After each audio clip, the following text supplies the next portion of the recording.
নমস্কার বন্ধুরা, আজ আপনাদের শ্রী রামকৃষ্ণের গল্প সম্ভার থেকে একটি গল্প শোনাচ্ছি। বিষয়ানন্দের পেছনে বাঘ আছে।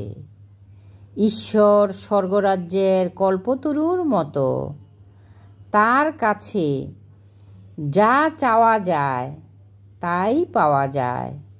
সুতরাং সাধন ভজন করে চিত্ত পরিশুদ্ধ হলে অত্যন্ত সাবধানে থাকতে হয়, যাতে মনে বিষয়ীর কামনা বাসনা না জন্মায়।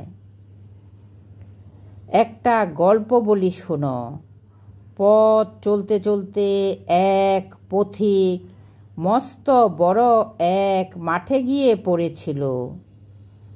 বেশ অনেকক্ষণ রোদ্দুরে হাঁটার ফলে সে খুবই ক্লান্ত হয়ে পড়েছিল। ঘামে তার সারা শরীর জবজবে হয়ে গিয়েছিল। একটু জিরিয়ে নেওয়ার জন্য সে একটা গাছের ছায়ায় বসে পড়ল।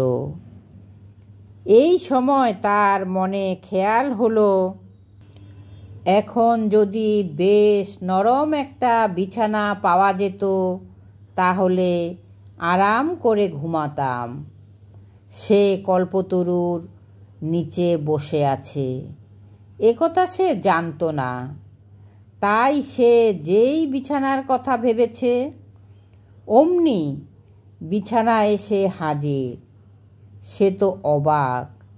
যাই হোক, ক্লান্ত দেহে তার উপর সে শুয়ে পড়ল। এবার সে ভাবতে লাগলো, একটা অল্পবয়সী সুন্দরী এসে যদি পদসেবা করত। যেই না এ কথা ভাবা, তখনই একটা সুন্দরী যুবতী তার পা টিপতে লাগলো। লোকটির আনন্দ তো আর ধরে না। এবার তার মনে হলো, আমি যা চাইছি তাই পাচ্ছি। এখন যদি ভালো মন্দ কিছু খেতে পাই।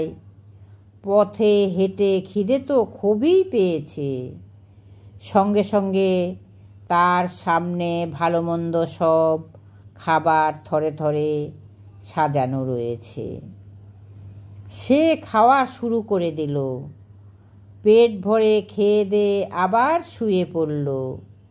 শুয়ে শুয়ে সে সারাদিনের সব ঘটনার কথা ভাবতে লাগলো। ভাবতে ভাবতে তার মনে হলো, এখন যদি একটা বাঘ এসে আমার উপর ঝাঁপিয়ে পড়ে, তক্ষুনি মস্ত বড় একটা বাঘ তার উপরে লাফিয়ে পড়ল আর তার ঘাড় মোটকে রক্ত পান করতে লাগলো। এমনিভাবে পথিকটি তার প্রাণ হারালো। গুরুদেবের রাতুল চরণে জানাই শত সহস্র প্রণাম। সবাইকে জানাই রামময় আন্তরিক প্রীতি ও শুভেচ্ছা। জয় রাম, জয় গোবিন্দ।